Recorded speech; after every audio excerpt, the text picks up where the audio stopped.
Hey everyone, welcome back to the channel.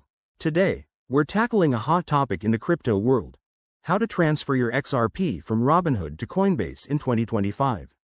If you're holding XRP on Robinhood and want to move it to Coinbase for better trading options or security, you're in the right place.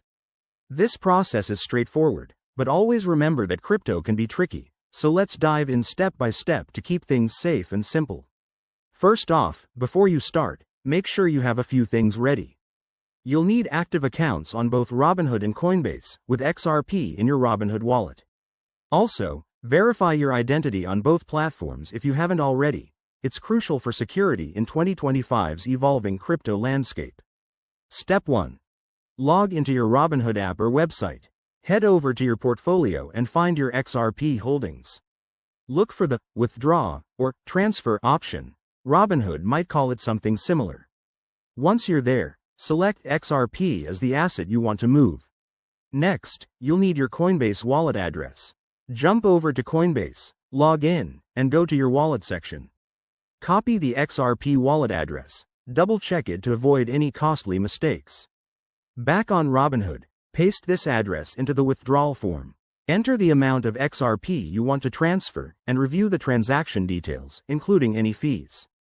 In 2025, network fees for XRP on the XRP ledger are usually low, but they can fluctuate, so keep an eye on that. Hit confirm, and Robinhood will process the transfer.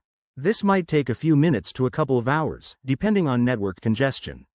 Once it's done, check your Coinbase account to confirm the XRP has arrived.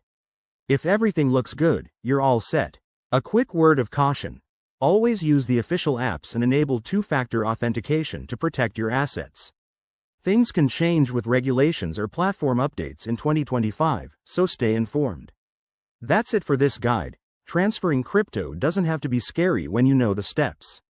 If you found this helpful, smash that like button, subscribe for more tips, and drop a comment below if you have questions.